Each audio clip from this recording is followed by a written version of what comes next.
Hello friends, આજે આપણે વ્યવસ્થાતંત્રનું માળખું કે વ્યવસ્થાતંત્રના પ્રકાર પોઈન્ટ છે એ ડિસ્કસ કરીએ છીએ.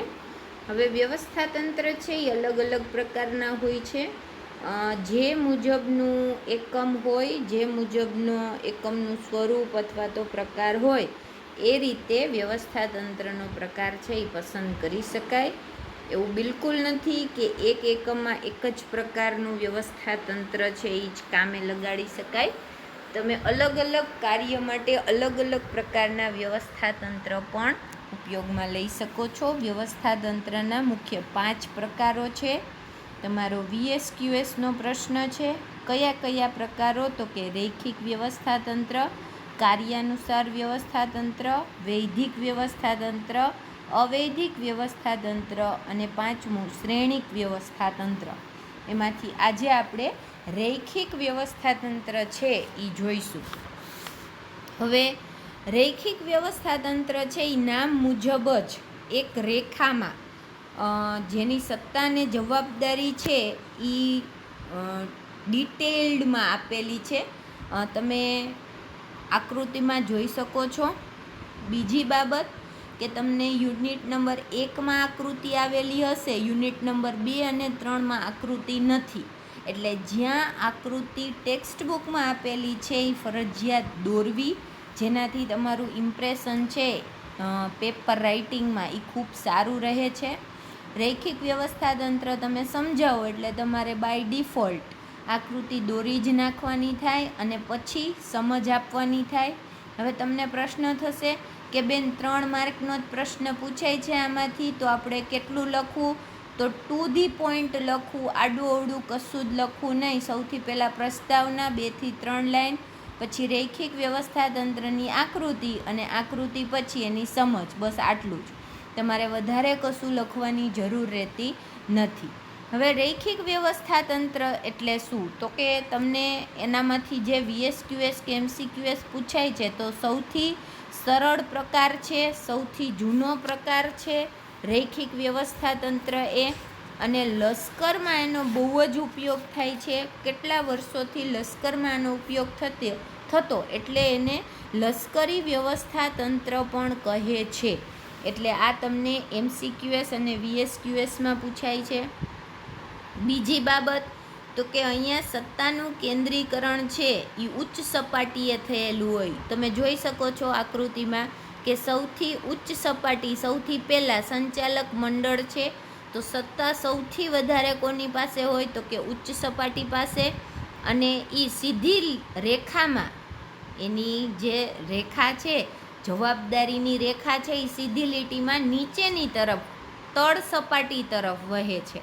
એટલે એ તમારે સમજી લેવાનું કે સૌથી વધારે સત્તા ઉચ્ચ સપાટી પાસે હોય અને ધીમે ધીમે જવાબદારી છે એ નીચેની તરફ આવે છે.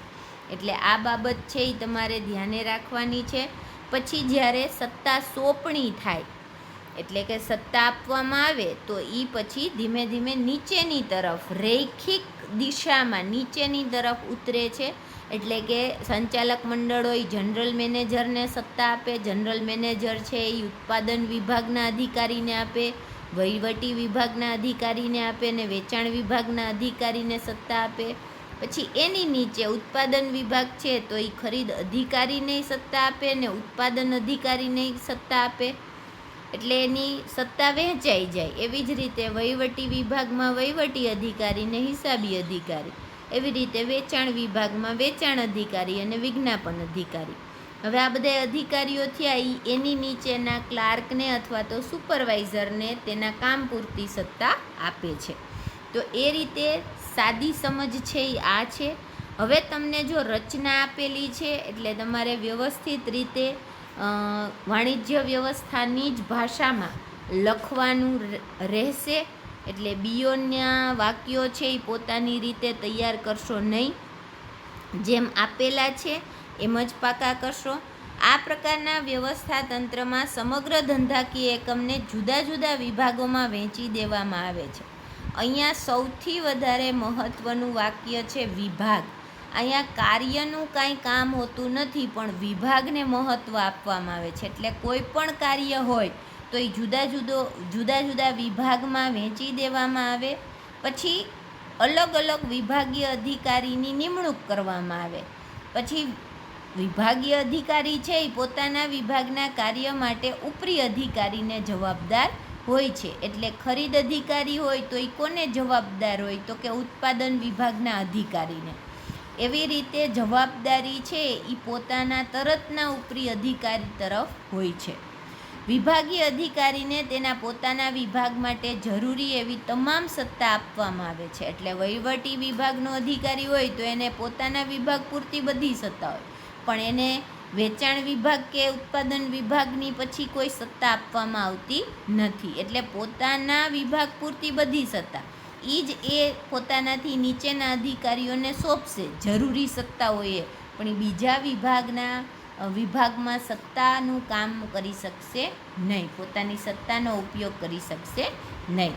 આ પ્રકારના વ્યવસ્થાતંત્રમાં વ્યવસ્થાતંત્રની રચના કાર્ય અનુસાર નહીં પરંતુ વિભાગોને આધારિત કરવામાં આવતી હોવાથી તેને વિભાગીય વ્યવસ્થાતંત્ર પણ કહે છે. એટલે 3 નામ થયા: રૈખિક વ્યવસ્થાતંત્ર, લશ્કરી વ્યવસ્થાતંત્ર અને વિભાગીય વ્યવસ્થાતંત્ર. કોઈ પણ નામથી પૂછાય તમારે લખવાનું રૈખિક વ્યવસ્થાતંત્રનું જ છે.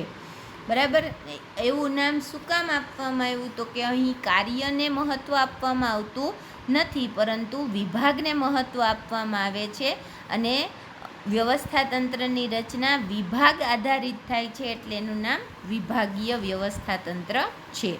હવે તમારી સામે જે આકૃતિ છે એની સમજ આપણે મેળવી લઈએ. તો રૈખિક વ્યવસ્થાતંત્રમાં સર્વોચ્ચ સત્તા સંચાલક મંડળ પાસે હોય છે.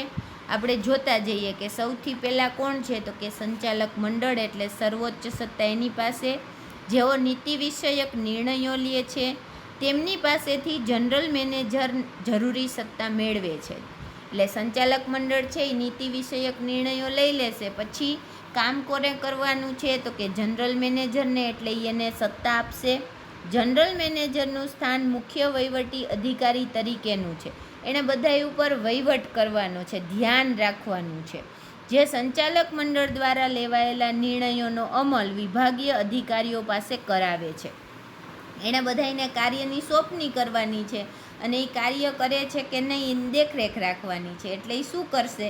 તો કે એને જે નીતિ વિષયક નિર્ણયો ઉચ્ચ સપાટીએ લઈ લીધા છે એની જાણ વિભાગીય અધિકારીઓને કરવાની, કામ કરાવવાનું.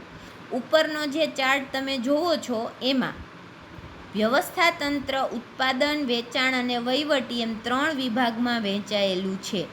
દરેક વિભાગના મહત્ત્વના કાર્યોને આધારે ખરીદ, ઉત્પાદન અને વેચાણ અધિકારી જેવા અધિકારીઓ નિમાય છે, જેઓ પોતાના વિભાગ માટે સંપૂર્ણ જવાબદાર હોય છે. એની જવાબદારી કેટલી? તો કે પોતાના વિભાગ પૂરતી.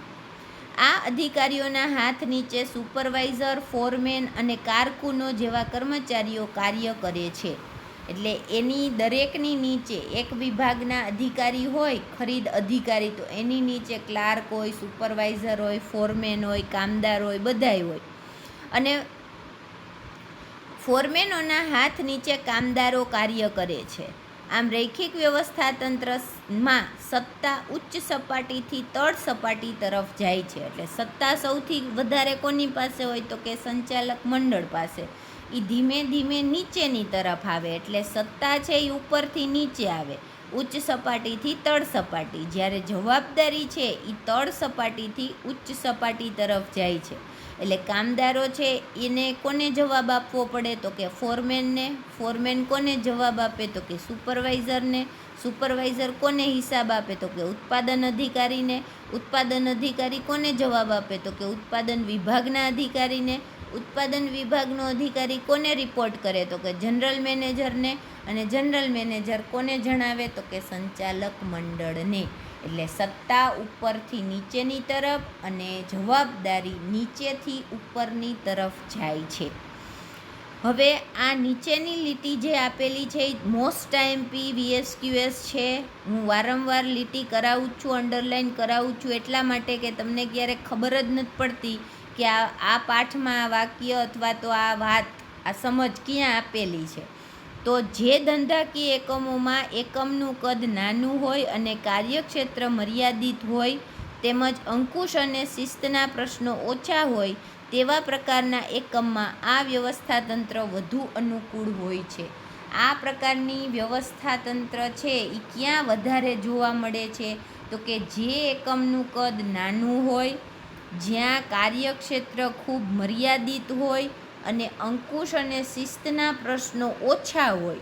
બહુ મોટું એકમ હોય તો ત્યાં અંકુશ અને શિસ્તના પ્રશ્ન નડે, પણ નાનું એકમ હોય તો બધા એકબીજાથી પરિચિત હોય તો ત્યાં એવા પ્રશ્ન નડતા નથી. ત્યાં આ પ્રકારની વ્યવસ્થાતંત્ર અમલમાં આવે છે. આટલું રાખીએ છીએ મિત્રો.